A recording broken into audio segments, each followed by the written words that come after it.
Welcome to the latest of these, our online seminars that we have been doing as part of our response to Coming Home and to the Archbishop's Commission on Housing and Communities. Really significant tonight that we're meeting and reflecting about how that connects to the life of our nation, and in particular to the levelling up agenda, which many of us will have heard of, but I guess perhaps if you're like me, you might know a bit less about it. It sounds good, but what does it mean? Researching for this, it says it begins by saying levelling up is a moral, social, and economic program for the whole of government. It says the white paper sets out how the government intends to spread opportunity more equally across the United Kingdom, and it talks about boosting productivity, pay, jobs, spreading opportunities, restoring a sense of community, local pride and belonging, and empowering local leaders and communities. Stuart, a huge welcome to you, and I think we recognise that it's you're having a very busy day today, and so really grateful indeed to you for still being with us. I was wondering probably about an hour ago whether you're going to get an MP to say an email just to say it really will not work. So I'm really grateful to you for being with us. It's really good to welcome you. For those who don't know, Stuart is a Welsh politician, it tells me, serving now as Secretary of State for Housing since 2022. A significant life in politics. I suspect from what I read, a good kind of independent streak as well, which is great fun. And I was particularly pleased, Stuart, to see that you've held the office of Vice Chamberlain of the Household and Treasurer of the Household, which just goes to show that politics can have enough silly names as we can manage in the Church of England. Although someone said we possibly do better on the dressing up, but I guess that depends which house you're in. But Stuart, let me not delay you any longer and say we're really pleased to have you with us, and really pleased to hear what you have to say to us. Well, thank you very much, and I think that's probably one of the best introductions I've ever received. Really enjoyed that. So look, it's a real pleasure to join you this evening. I'm, you know, obviously I'm about 6 months into this role, but I feel like I've joined it at a very exciting time, because not only are we is levelling up a major agenda item, but housing is a really key part of that. And I don't think I've known housing go as high up the political agenda as it is currently. And that's a good thing, because frankly, there are a number of aspects to it. One is we obviously need to be building the homes that people need. But we need to be making sure that we are building, if you like, the right houses in the right places. It's one of the complaints that I get a lot from colleagues, is that a lot of the housing they see being built in their communities often doesn't address some of the actual acute housing needs within those communities. And so we've got a broad aspect that we're dealing with at the moment. We've currently got so if I start right at the very beginning, you know, polling will often suggest that people do accept we need to build more houses. However, when the applications then come in and they're in their communities, you end up with sort of hostility, if you like, and it's sort of community pitted against developers. And so one of the key tasks is, how do we try and bridge that gap between the two? And one of the key elements of that is around the planning system. And we are currently taking the Levelling Up and Regeneration Bill through Parliament, which will offer a key number of reforms around the planning system. Key to that is trying to get more community involvement, so that people are actually having a say and a stake in where those new houses will be built. And so simplifying the development of local plan making is going to be really important, and improving engagement with communities so that they actually have a say in the types of housing that are needed, where that housing should be built. And that will be, you know, a key element of what we're trying to strive in terms of those planning reforms. It's also making it simpler for the system. One of the big problems that we've had in recent years is that the development of a local plan is taking up to 7 years to do. It's just too long, and it's hugely complex. It, by its very nature, it sort of pushes out communities wanting to get involved because it's just too time consuming and too difficult to do. And so that's one of the key things we're doing. The levelling up agenda as well is much more about, it's not just about the housing, obviously, it's empowering councils to try and regenerate our towns and cities around the country. Post-pandemic, you know, the number of shops that are empty now, I understand, has gone up to 1 in 7.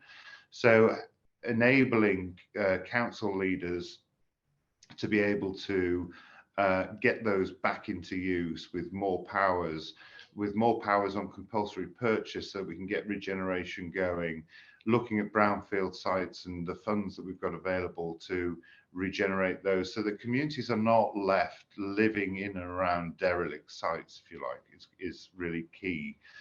But then more broadly, other aspects that Eddie Hughes, my colleague, is looking at is around the quality of housing.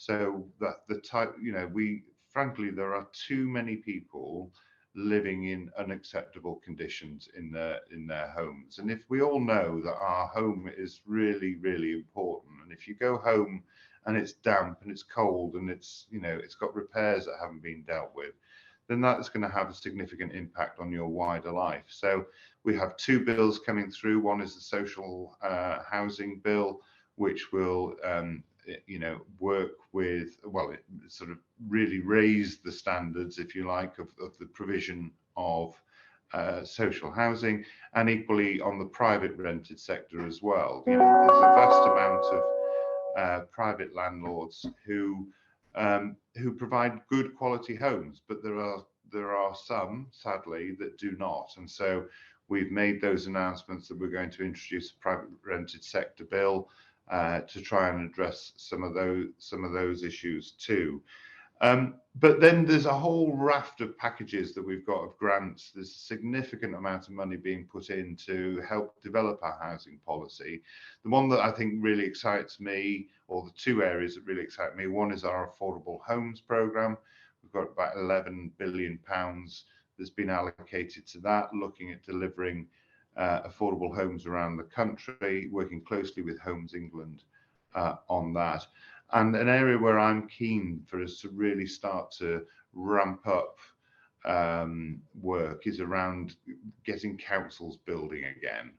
There are some councils that are doing that well, and we need to learn from them. We've made some changes in recent years to enable them to do that, but I think we can go further, and I'm looking at how we can explore that further, so we can really get a good mix of tenures available for people to have. So that's a sort of whistle-stop tour, if you like, of some of the things that we're dealing with. That's not by any means exclusive, but I think it's probably best for me to give you all the opportunity to ask questions. Stuart, if I may, thank you enormously for that, and thank you for being willing to be with us this evening. If I can invite those on this call, if you have questions, if you'd like to put them into the chat, and I will try and we found before that's the easiest way for us to do it, and then I'll try and pick that up and then send those questions on to you. I guess one of the things, if I can start this off while people are thinking about the questions that they want to ask, is as I spent time looking at housing, it seems to me that there is a real tension between our need for houses. We need good houses. We need homes in which people will live. And yet communities which would like to see those houses, particularly for their children and for their friends, but would like to see them somewhere else, preferably in someone else's backyard. How do we manage to have a grown-up conversation? And we need to have a grown-up conversation about where the right place to build houses is, because we can't just have a kind of stalemate where we say never here. How do we manage that as a community, do you think? I think that's one of the real key challenges that I and the team are facing on a daily basis. And you're absolutely right. And that's why I mentioned that the polling suggests that people do support the building of new housing. It's just that they don't necessarily want them in their communities. And I think really I think there are a number of factors that are resulting in that happening. One is, as I said at the beginning, the lack of engagement. So the sort of engagement in planning is about 2 to 3% of the population, which suggests that they just feel that planning is something that happens to them rather than them having an active role in that development. So making the sort of digitizing the process, if you like, because it is hugely complex and very intimidating. So by digitizing the process so that people can do it on their phones, the laptops, etc., hopefully will increase engagement.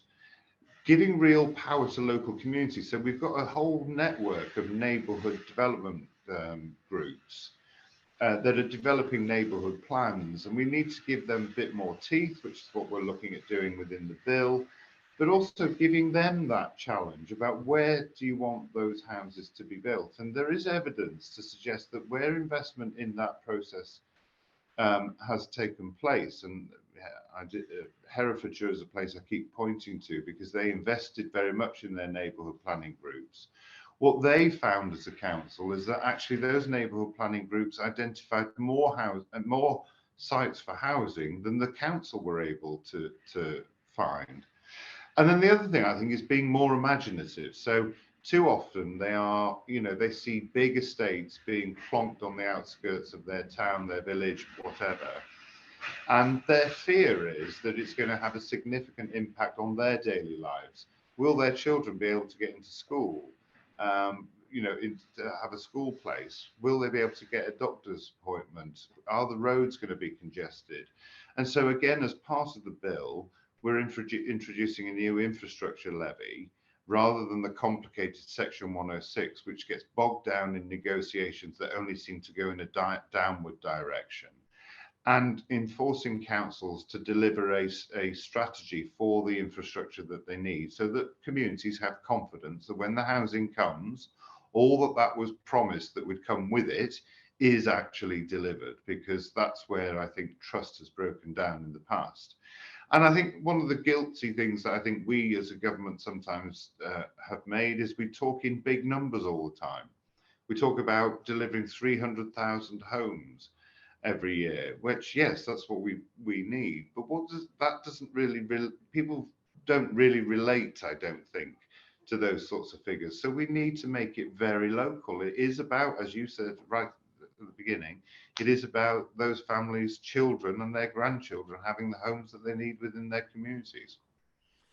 Stuart, thank you. And it seems to me it's one of the things that we said in the Coming Home report was that sense about looking also for a long-term policy within this, and recognizing that there are we live in a society where the quick fix is very often what we look for. Lots of questions coming through and so little time. I'm going to take Ivy's question next, which is quite specific, and then I want to come to Ben's question because I think it's a useful one about the church. But Ivy is asking questions around the traveller community, and I guess those on the margins of our society. addressing the with discrimination that's faced there. And if I find her earlier comment, that the sense of being refused. And I just wonder if there's anything you want to pick up on that in terms of the traveller community and how we provide for their needs within this as well. So again, I think this is where the local plans are so important, because when you're developing your local plan, that is where you need to be thinking about all of the communities that you need to serve, all of the tenures that you need, the types of housing that you need, the age groups that you're looking at, what provision are you providing for every member of the communities. And this is a complex area of work. I'm not going to pretend otherwise, but there are councils that have done this well. And again, we need to learn from them, because if we try and impose things from top down, it just isn't working, frankly. But those councils that have developed policies to provide to have the provision, they've done it exceptionally well, and we need to spread that best practice, I think, around the country. I suspect Ivy might want to come back to you on that and say, I mean, I guess the challenge is it isn't, if it is there, it's not in enough places. It comes back to that challenge about saying with the local plan, we'd like it to be elsewhere in that, and that sense about a kind of a joined up conversation around that. Maybe that's one of the ways in which as a church we might engage. Ben, can I ask you to unmute and just ask your question? Let me go that way. So in working with the Archbishop's Housing Commission, we're told the church potentially brings 4 things to the housing sector, to the debate. The first is moral leadership. The second is a very long-term view of community and housing. The third is the fact we have a fantastic network right from local grassroots parishes and communities there, right the way up to a presence in Parliament. And the fourth is that we have a significant asset base, quite a lot of which is land. The question, I suppose, is which is the most useful thing we can bring to assist the government in its agenda, and how would the Minister ask us to do so?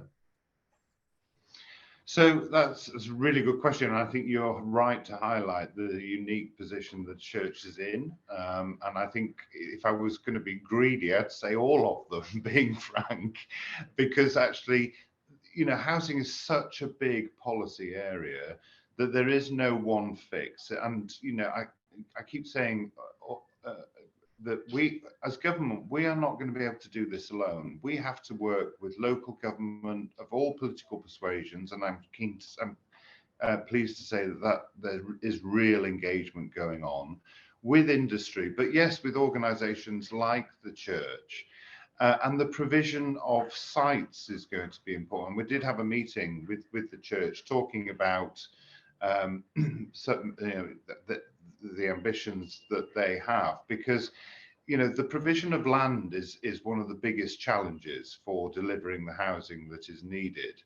And I want us to have a real mix, particularly around the social housing side of things, so that we do have much, we've got something, I suppose, that helps us to really try and crack the long waiting list that too many areas are experiencing at the moment. So working in partnership with the church is going to be really important. And I said right at the outset when we had the meeting with the bishop, I was really keen for us to work very closely and make sure that continues, because we have so many stakeholders, if you like, that actually we can't just sort of say, well, we'll just work with a handful. We need to work with lots and lots of them to develop the sort of housing that we need. And I think one of the other evidence, and I get a lot of letters from MPs, is around the development of community-led housing that has worked incredibly well. And I've met with a number of community-led housing groups that have not just delivered the housing, but have also worked on other social issues that are of importance.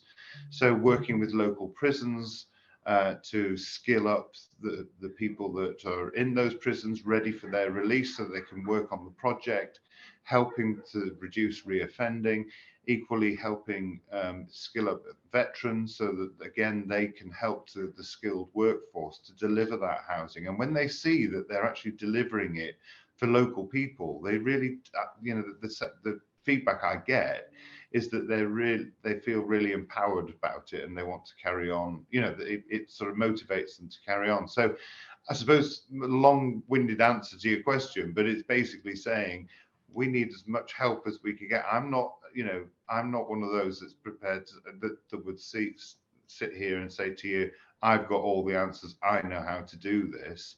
It is about having that joined up experience that is out there, the expertise that is out there, and the sort of opportunities that exist that other organisations might be able to present to us. Thank you. And I think it's one of the key things that we've been wanting to say as a church is that our ability to play into this agenda and what there is to offer and being taken seriously as a partner within that. I'm conscious of time. Nicola Harris wanted to ask about is there plans to prevent developers from buying land and not building on it from land banking? And I wonder if you want to comment on that. Yes, very quickly then. I'll say we have looked at this, and Oliver Letwin did a big report on it. There was some evidence that actually that land banking is a bit of a myth, but I think there is an issue around this. So again, within the bill, we are going to introduce, as a starting point anyway, that there has to be a commencement date agreed with the council and an agreement at how, the rate at which those houses will be built through the period, and a completion date agreed to try and stop that slow development of those sites happening and to try and speed up the process. But we're also looking and exploring other options as well that might just force the developers to work a bit quicker. Let's put it that way. Thank you.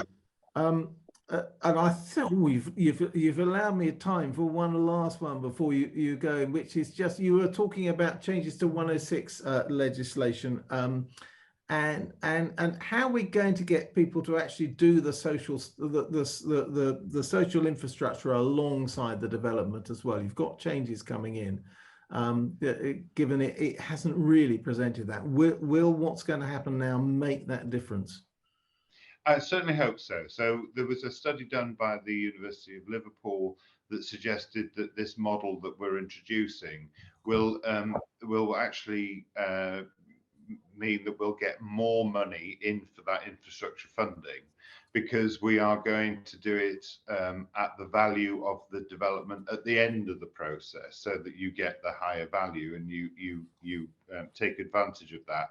The fact that they can't negotiate means that they know how much they're going to have to pay when they start that development, so that they can't then say halfway through the development, oh, do you know what, we're sort of running out of profit a bit now, so can we negotiate down? That won't be able to happen.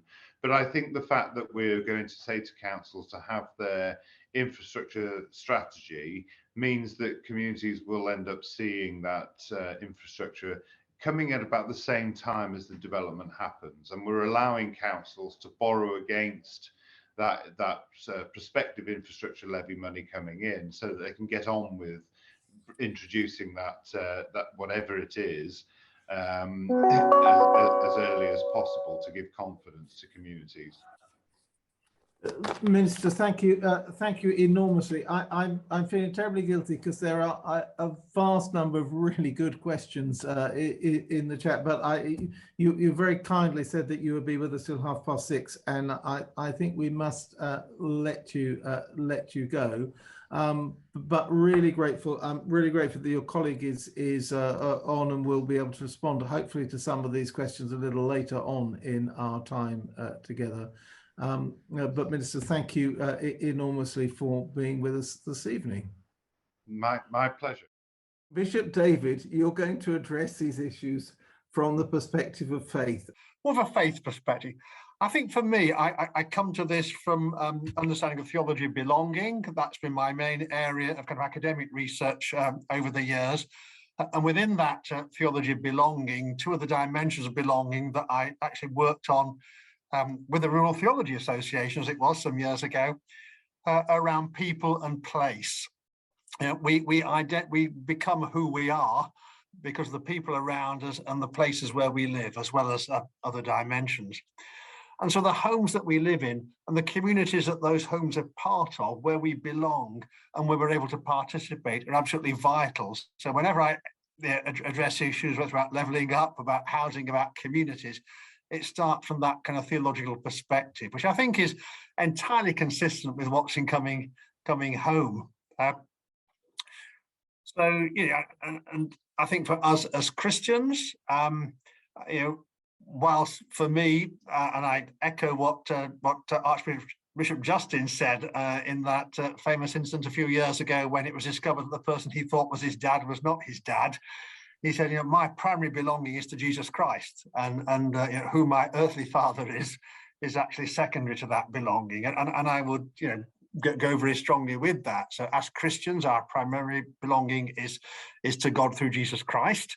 And therefore, one of my tasks as a bishop, and the task of all those who are in ministry, is to encourage people to gain such a belonging and then to develop that belonging, to grow in Christ. But actually, I don't think we can promote Christian belonging if we're doing nothing to support wider human belonging. So the way in which we help human beings belong to the places where they live, belong in the communities where they are, I think are absolutely crucial to that. And that's why we had a number of comments around Gypsy Traveller and Roma communities. I was a member of the church's network for Gypsy Traveller and Roma a few years ago before I moved to a rather more urban diocese. And I was very active in putting forward amendments to the Police Crime Sentencing and Courts Bill recently, trying to support Gypsy Traveller Roma rights. Because if I'm not supporting their rights, then how can I support more overtly religious and more Christian rights and more Christian belonging? And indeed, back when I was Bishop of Dudley in the rather more rural diocese of Worcester, defending the Gypsy Roma traveller community when they were accused of perhaps having rather more ornate graves in our churchyards than would normally be permitted. But if you've never had anywhere permanent, for travellers, often the grave is the only permanent place you ever have. And to recognise that perhaps needs to be treated a little bit differently, with a bit more respect, and a bit more care and love and latitude than perhaps necessarily all members of the community. But yes, so belonging for me is where all this begins, understanding what a home and what a community is about. I've been involved in housing very actively over many years. When I first got involved, it was as a industrial chaplain in a coal field in South Yorkshire, just meeting so many families of parishioners who were frightened because their homes were being bought up from the coal board by private speculators. And that didn't seem right for me. And after a few months, I'd held enough hands to realise that you had to go beyond holding hands and then uttering words of kind of pious comfort. And that led me into, I guess, was another key Christian concept, which for me is articulated beautifully by late Desmond Tutu. Is that old story says, when you fish enough bodies out of the river, there comes a point you walk upstream and have a look who's throwing them in. And I think, and for me, that's the movement from the pastoral to the political. And although as a bishop now, I'm perhaps a bit more involved in the political side of it, and hearing a lot of the pastoral stories secondhand from my clergy and lay workers on the ground. I think nonetheless that principle is crucial, that we begin as ministers of Christ, we begin with the pastoral, but that inevitably then leads us, as we recognise repeated patterns in what are damaging people's lives, it leads us into the political. And so my role in the House of Lords, I guess that's what I'm trying to do. And so if we think of something, what happened after Grenfell Tower, the fire safety scandal that's still rampant in many of our high and medium rise buildings, I guess for me, again, hearing the stories of people living in those properties, led me to think, well, I'm going to take an active part in the campaign and in the legislation to try to do something about that. We made some progress in the last session of Parliament, and I've been asking a question to the Minister. I'd have probably put that on fairly top of my list. Are there any plans to go further? Because there's still far too many people living in high and medium rise buildings that they cannot get a mortgage on, so they cannot sell them. They're trapped. They may have had kids and it may not be an appropriate environment to bring up the children, or they may need to sell for other reasons, and they're stuck, and they're paying often huge costs in service charges and sometimes for waking watchers all night, every night. I think in the House of Lords, again, we have a particular role there. That's not about the sectarian promotion of the rights of the Church of England over everything else. It's about being, I think, what Prince Charles sometimes calls a defender of faith. Every time I speak in the House of Lords, there's a Scotsman on Twitter who complains that why don't the Presbyterians have seats as well, and why should I have a seat and not some Presbyterian minister have a seat? Well, you know, the Constitution is as it is. But I don't think I'm just representing the Church of England. And today I've been in meetings with Jewish rabbis and with a number of Muslim parliamentarians. I'm there to defend the rights of people of faith. But on to levelling up. I slightly worry about some of these quick phrases. Before we open the doors to everybody to come into this meeting, I think somebody mentioned back to basics and the John Major government. That was quite a slogan, wasn't it? And that in a time quite like this, when there were issues around standards in public life and in political life, it didn't do well. When David Cameron came in 2010, we had the big society, and we in the church kind of, and one of the bishops, we signed up to that. We said, great idea. Let's we believe in big society too. Let's go for it. And it turned out to be something of an empty slogan. So my worry is, even though levelling up has been added to the title of a department, is it just a nice slogan that when it actually cashes out in terms of making any difference, isn't going to make any difference at all? And it seems to me to be stuck in a dilemma at the moment, quite a deep political dilemma. Is levelling up about big geography? Is it about the southwest, the northeast, the northwest, other regions of Scotland, Wales, Northern Ireland? Is it about those big geographical disparities, or is it about levelling up at the micro level within much smaller areas? And I think, certainly for me, as a bishop in the Northwest, it's very much about big geography. And if we don't level up across the big geography, then we've missed an opportunity. As soon as you say it's actually about micro, it's about even quite small but deprived communities, then the next thing that happens is that London and the immediate Greater London area sucks up all the money. And we've seen that often in terms of housing budgets in the past. If you do not ring fence resources to go to the other regions, there's always a case for why the money should go to London, whether you're spending on transport or housing or anti-poverty initiatives, whatever it may be. And so I've never lived or worked in London, but it's about, so for me, levelling up is about those big geographies. It's about the regions and the disparity between them. And if we don't conquer that, we won't conquer anything. And I was a member, just before COVID, we had the Great Places Commission set up by the National Housing Federation, where I'm a former board member, looking at the north and the southwest, those parts that are not close to London, as to how we kind of try and make a difference there. And I think the same, that same big geographies, I think, applies to the church as well. And I chair the Board of Governors of the Church Commissioners. Well, technically the Archbishop of Canterbury chairs it, but he's delegated it to me. And we one of the big pots of money we distribute on a regular basis is called LINC, Lowest Income Communities money. And we've had that same debate there. None of that money effectively goes to London and its immediate surrounds at the moment, because it's predicated on levels of poverty at the level of a whole diocese. And now it may be that Gloucester would feel that if we looked a bit more micro, there'd be more money from that. for poor communities in Gloucester, but I suspect there wouldn't be if we went micro. London and the home counties would suck it all up within the first day.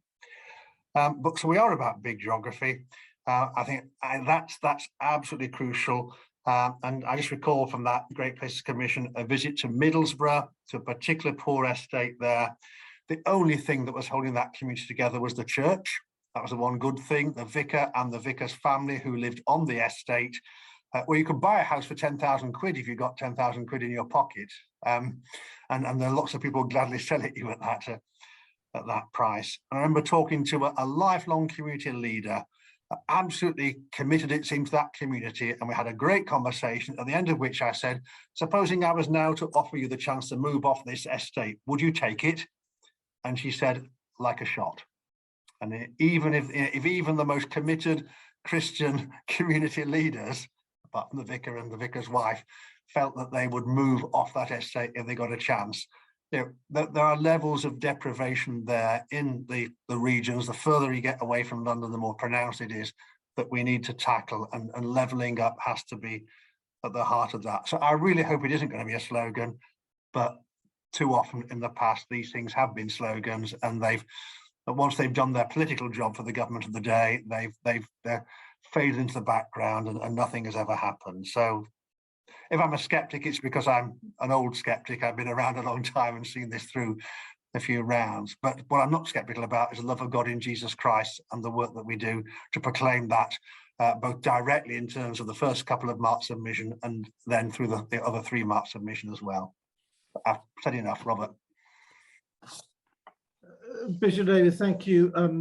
Thank you enormously for that. And I think we've got some time in some groups now. Welcome back, and I hope you had an interesting time in your breakout rooms, alongside checking the news app to see who isn't in government at this latest moment in time. As I was saying to someone a moment ago, one of the cardinal rules that I work by is that if we say a meeting will finish at 20 to 8, we will be finished by at least 20 to 8, possibly indeed 1 or 2 minutes earlier. But what I'd really like you to do is to place comments and questions into the chat. And because we're a slightly smaller number tonight, I'll see if we can bring some people in so we can hear voices other than just mine. But Alison, I wonder if I could come to you first. Alison, as I was saying a moment ago, Head of Capital Delivery and New Homes in the Royal Borough of Kensington and Chelsea, and was formerly Director of Strategic Property Development for the Methodist Church. And it would be really interesting to hear your reflections on what you've heard. I wonder in some ways you might kind of want to join up some of the stuff about levelling up and the theological reflection we had from Bishop David. Well, thank you for your kind introduction. For me, the key theme that has resonated, from the discussions that we've had today is the continuing need for, more homes across the country, and also suited to meet the needs of the communities in which they're located. So for me, the question is, how can the church contribute towards that provision of new homes? And the question, it is two-pronged in my mind.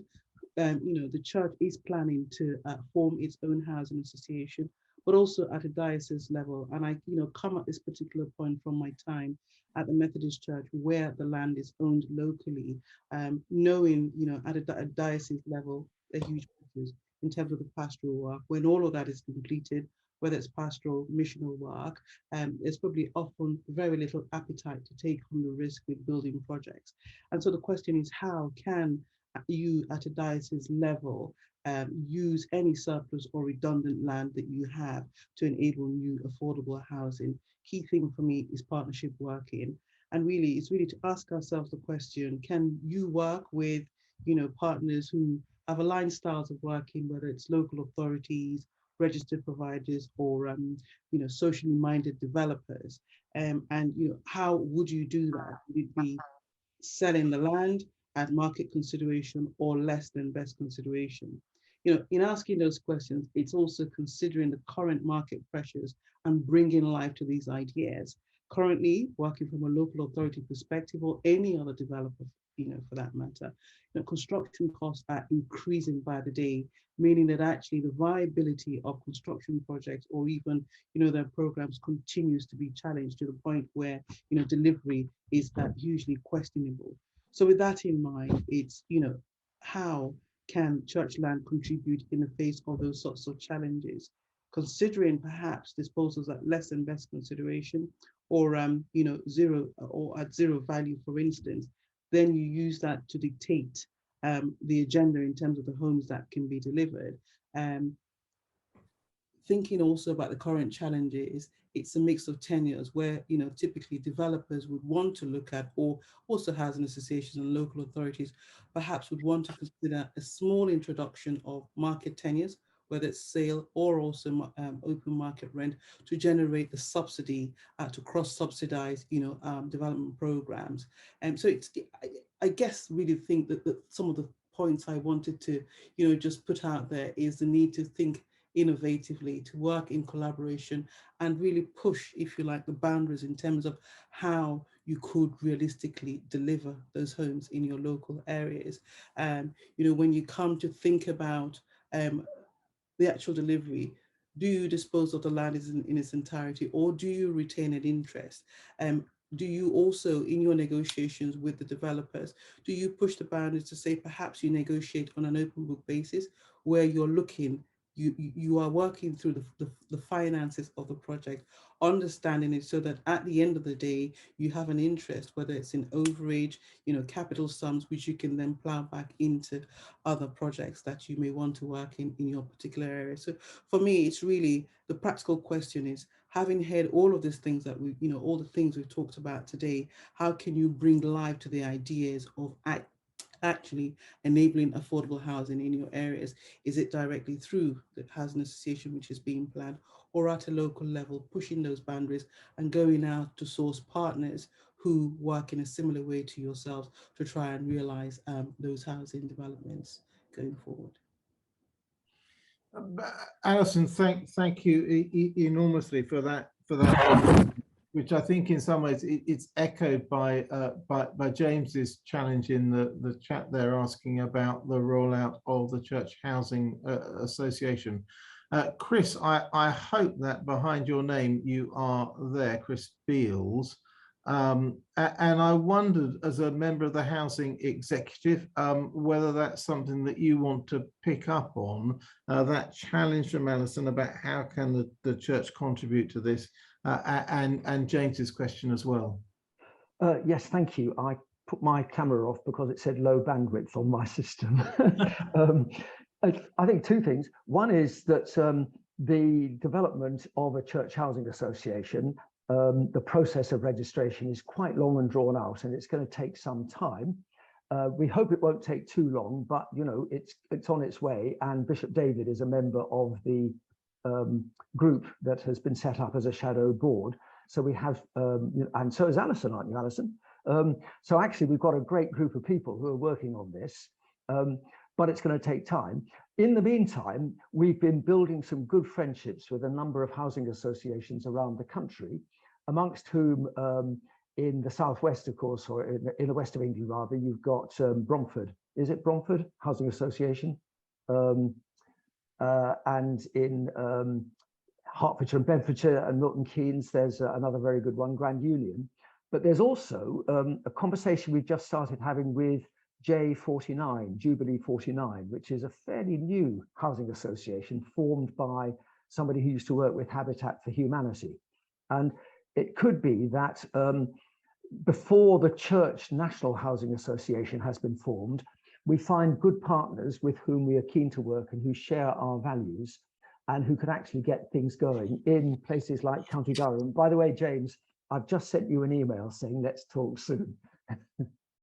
Chris, thank you very much indeed. Please do come in with comments and questions on what you've heard this evening.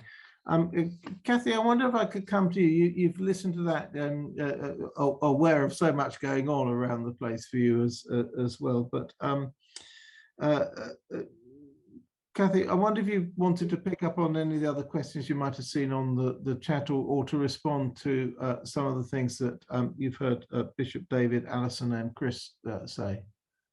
So it's quite interesting that you're talking about your own land, because, you know, I've had conversations with the church in the last few days about government public sector land and the extent to which that land could be considered together with church land or local authority land. I've also discussed the need for us to have a proper strategic partnership with our agencies in terms of opportunities to support infrastructure that would unlock sites. I think the frustrations that are felt about how long it takes to get planning through the system, this has been with us for a long time.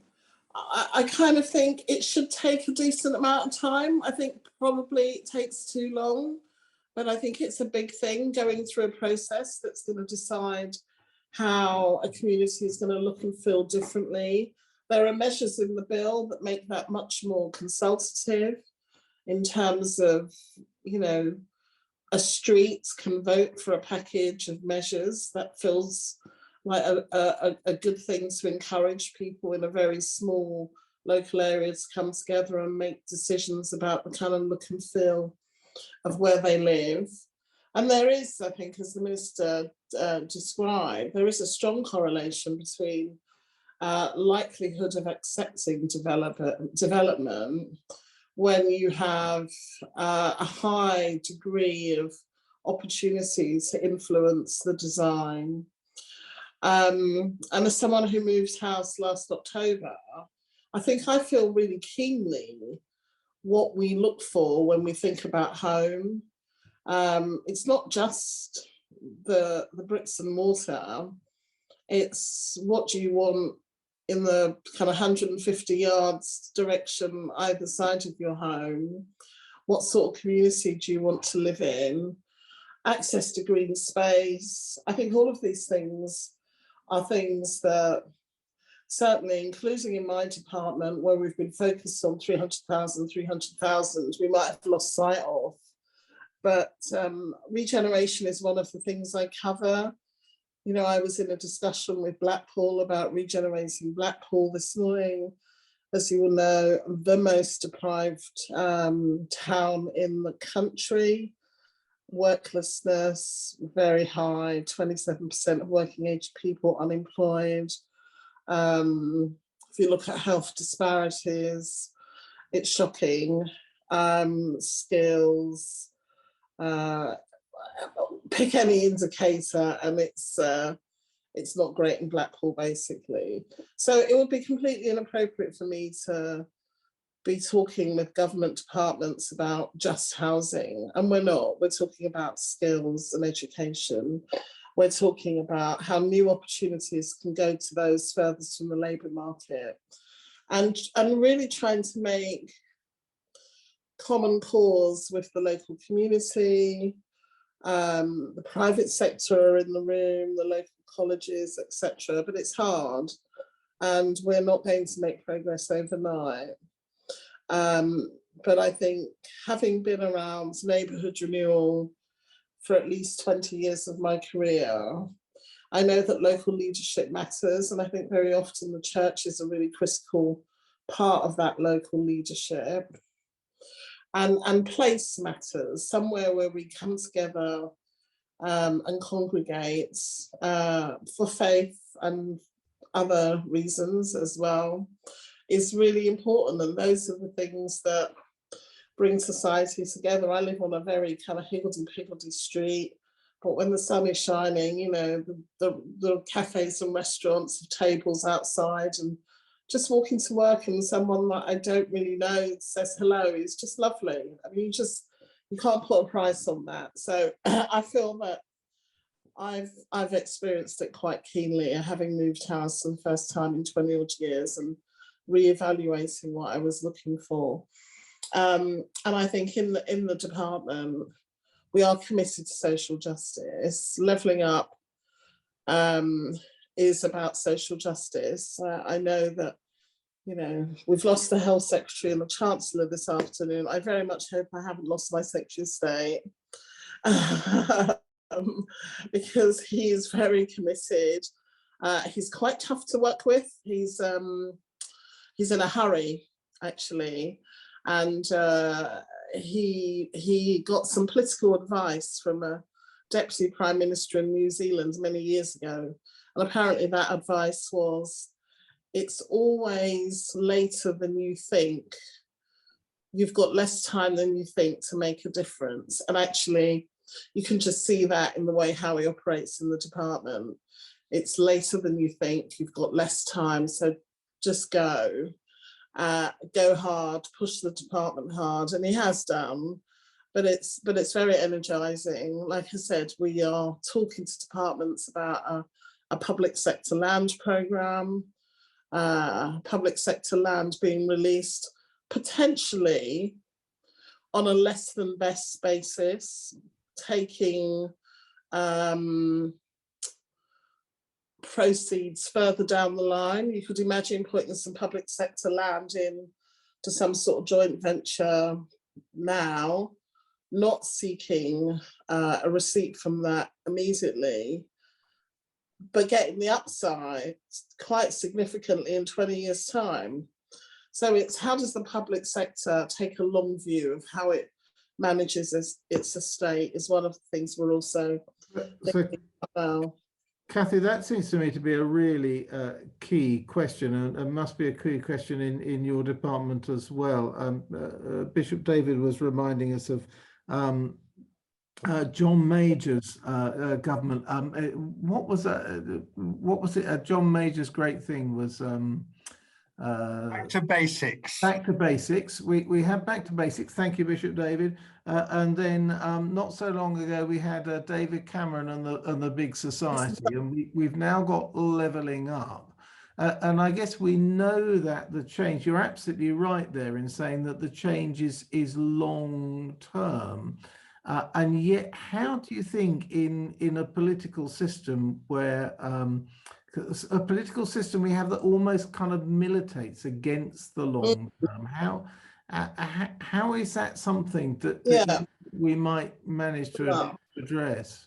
So it's very difficult because everyone wants to do something slightly different to the person before. But I think this is where the permanent civil service is important. You know, I joined central government in 1997. And, you know, I like to think that I hold some of the kind of history of those Blair years and what we did on neighbourhood renewal strategy, and some of the things that we got right and some of the things that we didn't get right. So, you know, we joked about ministerial changes earlier, but it's a real thing. I'm already thinking, what do I say to my new minister if I have one on day one? I think one of the first things I want to say, and my Director General want to say, is that we mustn't lose this commitment to regeneration. This is something that Gove has impressed upon the department, that we should not be just about building homes, we should be about building communities and taking a more holistic approach to regeneration. I mean, that is absolutely the right thing, but yet we haven't been in that space until he joined and was very clear, had that very clear vision that he would, you know, the department is the department that convene all other departments. So Monday week, I was in Blackpool, but I had transport with me, education, health, DCMS, and that I think is kind of testament to Gove's vision of how government should operate. So I'll let you know how I get on with that if he changes, but you know, we do have a role to say, we're on this journey, we think this is a good journey, you know, we'd like to continue, this is the plan. Kathy, thank you. I think that journey, that kind of rather connects really nicely, Bishop David, to your comment about the church commissioners, and we're here till kingdom come. Chris will remember that he and I went quite a long time ago to visit a local authority who were a bit bemused that we as a church might be interested in housing, and asked why. I said, well, in the Church of England, it's been creating community has been our business since 697, and we're present in every place. So we've got probably the longest track record of anybody in precisely this kind of area, and that commitment to stay. Bishop David, I wonder if you want to pick up on that, and your comment earlier about what it is that the church, and particularly perhaps the church at its local level in parish and benefice, might be doing. Yeah, I think, yeah, I put a couple of comments in the chat line while we've been talking along. Yeah, I mean, I think I've seen lots of secretaries of state come and go, and lots of housing ministers come and go in the sort of 30 odd years I've been involved in housing as a social issue. I do think the current Secretary of State gets it and is bringing a kind of a pace to sorting things out that's beyond what most of his predecessors have done, and I do applaud that. And who knows who'll be in what office of state by next week or the week after? But at the moment, we've seen some progress. Yeah, I mean, we as a church commissioners, we got into housing in the 19th century with Octavia Hill, who just approached the commissioners with a proposal, said, you know, I will get you a 5% per annum return on your money if you will let me invest it in building houses for working people in and around London. And the commissioner signed up for that, and she did a fantastic job. And so we're not averse to that, and what that gave us was a very long-term investment. And just like pension funds, we're interested in the long-term value of assets, not their what we can trade them for tomorrow morning on the stock exchange. So yeah, I'm really keen on us finding ways of developing pieces of land that aren't just about selling something to a developer and then walking away. They're about retaining a long-term interest, so that we might have a capital outlay, but we get an investment return over the long term for that, and maintain some kind of interest in the asset. I think that, again, because I think too many government initiatives over the years have been about subsidising those people who are just on the margins of whether or not they can afford to buy their own home. Two things happen. First of all that subsidy just goes to those people, and they walk away with it when they sell the property on at the full price. And secondly, I'm not sure they even get much of a benefit, because every time you subsidise in that sort of way, all it does is lift up the price of housing generally. So it's the people who are downshifting at the end of their lives who reap the value of generally rising house prices. So I'm really not interested in house prices rising at the rates that they have over recent decades. I'm interested in how we as a church invest in housing as a long-term asset, and I hope we can continue to do that. On the local church, yeah, I still remember some fantastic stories of vicars, including in dioceses where I've been a bishop, standing up to support housing developments when there has been a strong NIMBY attitude in the community, particularly in villages. We don't want people unlike us coming here. We don't want that sort who would live in social housing. We don't want anybody who will reduce the value of our property, and we certainly don't want gypsy traveller Roma people living around the corner. And I think often the vicar it's a hard ask, and they will get flack from their congregations, but I think it's a real gospel ministry to be able to stand up to those shouty voices in the community and say, no, actually, we want these people here. We want them to come and to revitalise our school and to shop in our shops, or to be part of our community. We want the frail and the old and the young families and the poor living in our villages, not just those for whom this is a trophy home to reward success in the city. Thank you, Bishop David. I wonder, Rebecca Warren, I know is here. Rebecca, I'd be really interested to pick up on any perspective you might have from a development point of view on some of the things that you've heard tonight, if you are there. Hi, yes, Robert, I'm here, thank you. So for those of you who don't already know me, I work for an SME builder called Thacum Homes. We don't do anything in the Gloucestershire diocese, but we tend to focus in the south part of England.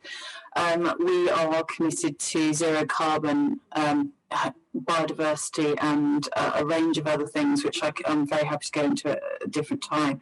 And so we're more innovators in our space. And quality is particularly important to us. And I appreciate many in this call will probably be smiling at this point because of reputational or experience they may have encountered. But as a whole, the house building industry are focused on delivering housing to quality, because otherwise they have to go back in and retrospectively deal with it through snagging, etc. It costs us a lot of money. The issue we have, I think, as an industry, is the speed it takes us to be able to take a site through local plan and then through the planning system. And setting aside any peers, I now only speak for myself and the experience that I have at Thacum, is we always do extensive public consultation. We do it well in advance of what we need to do.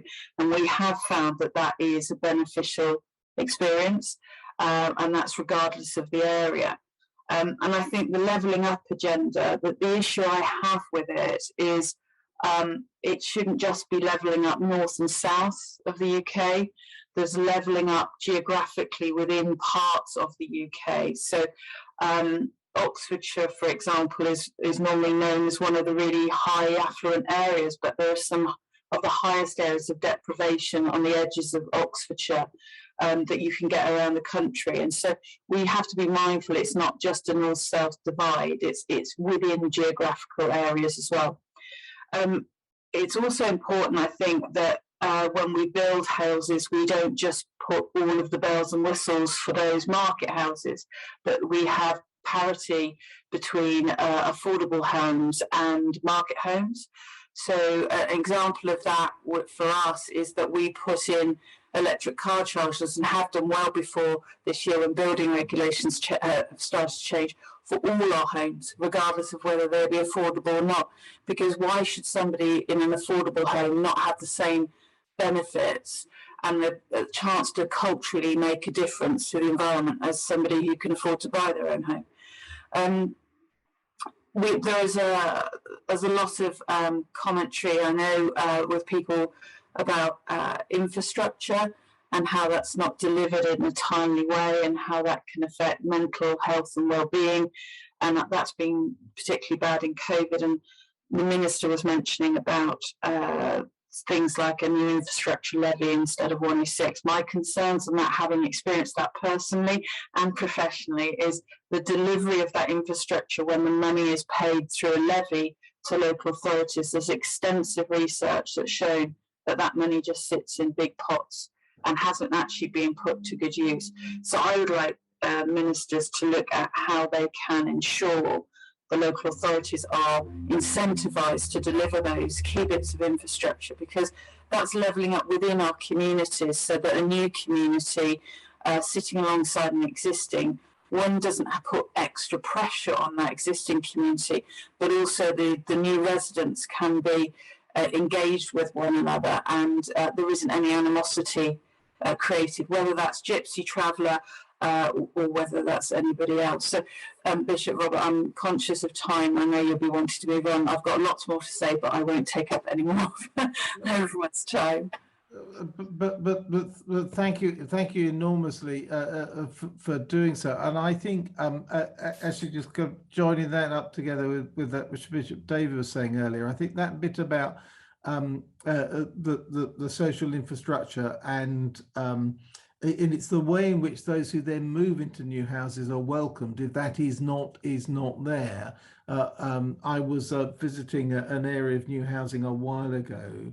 and the houses all been built, people had moved in, and yet there was still an extraordinary sense of division in the community about not wanting those people who lived in those new houses, because that was why I couldn't get an appointment at the doctors. Yeah. And so I mean, and I heard that challenge about the levy and the Section 106 money. I think there's a particular challenge for us as a church and for our local church communities to play our part in the planning system, but also to recognise that when houses are built, there is a gospel imperative for us, actually one of hospitality and welcome, which recognises the humanity of the other person living in those houses, even if we didn't want those houses. So houses of those that are there now, there are individuals, there are families living there, and therefore we don't take out what those feelings may be on that person, but we go with that sense of building community, which I think is really significant within that. We're coming towards the end of our time. Hugh is with us. Little Ships, I think, is there, and I think he has some kind of interesting different perspectives. And Hugh, if you're there for a moment, do just talk to us and some of that sense about a slightly different approach. Hi, Bishop Robert. Thanks very much for that. Yes, we promote Greyfield, which is the tops of buildings, air rights over car parks, and difficult, unusable, otherwise unviable bits of land, that all of which are difficult to develop on their own, but we are promoting those. We're called Little Ships because by grouping them together into a large single development, they become viable. And we don't look to own the land. I personally have a background. I originally started off in finance, and had, with help from my friends from many years ago, we've come up with this. When a large public body, such as a local authority or the Church of England, give backing to these groups of homes, they can be rented at social rent levels. And so that's what we're doing at the moment, and been talking to Chris Beals and various of your colleagues over the last couple of years, and it's very interesting to see how the church is moving forward with the Coming Home report, and we're very keen to try and do something with the church. Hugh, thank you, and I know that you've been in touch with Ben as well, and it's some of the opportunities and then some of the frustrations as well as that I recognise in that about the various systems which we work in, which we then need to overcome.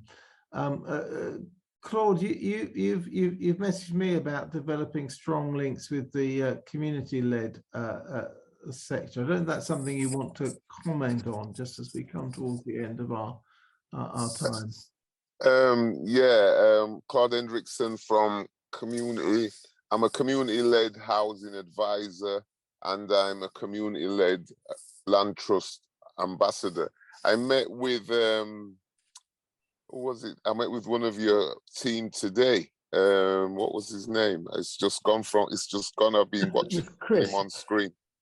Yeah, with Chris. Yeah, I met with Chris today to talk about it. I mean, yeah, I think the churches have, in this new world order since COVID, and with the disparities review, with the deprivation that we know, and the north-south divide, I think the church has a pivotal role to play, because in many communities, the church has been absent for many years, and now is a potential opportunity, because housing is at the top of the list. But for me, it's not just about housing. When you're building housing, there's opportunities to create construction jobs, construction training.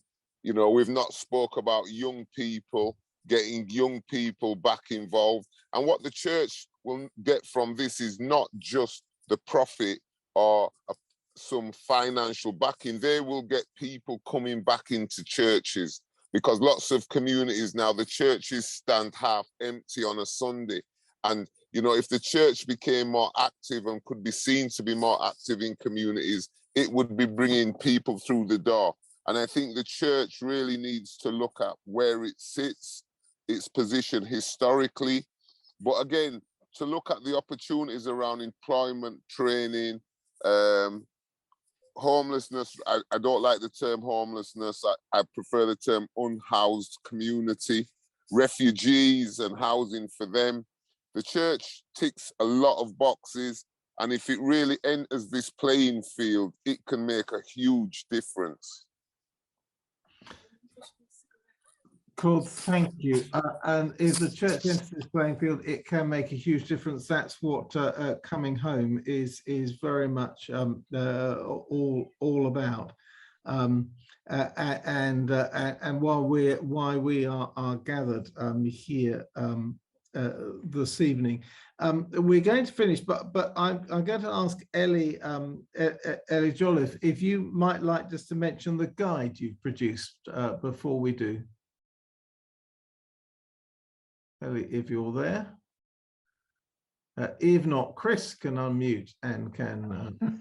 Well, that's a shame. Ellie and her colleagues from the architects firm Allies and Morrison have produced a really good how-to guide for local groups and parishes and whoever wants to make use of it.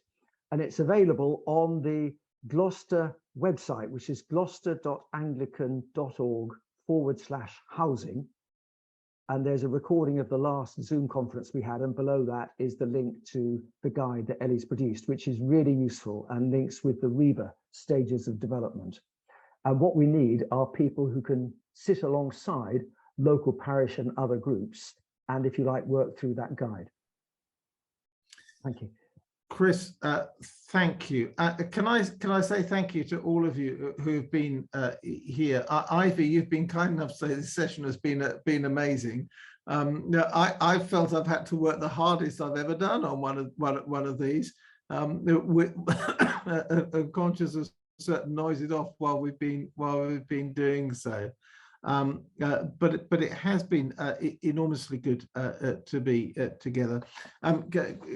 Kathy, can I say thank you to you for being with us, and please do pass on our thanks as well to the minister and recognising his presence with us. It's one or two other things happening that are really good of him indeed. Alison and Bishop David, as always, really good to have you with us here this evening. Let's just be quiet for a moment at the end of our time, and if you would like to join me in praying for our nation, for our families, for all of us and the homes that we live in, and for this task that we're engaged in of building indeed community in all these different ways. So we pray for God's blessing upon all engaged in housing. And we pray that we may build communities in which life in all its fullness may be known and shared and lived. In Jesus' name I pray. Amen. Thank you very much indeed. Been really good to be with you this evening. Thank you as always to Chris, who does all the hard work in pushing this together. It would not happen without Chris Beals. So Chris, enormous thanks to you. And I wish you all a good rest of the evening, and let's see what tomorrow brings. Thank you.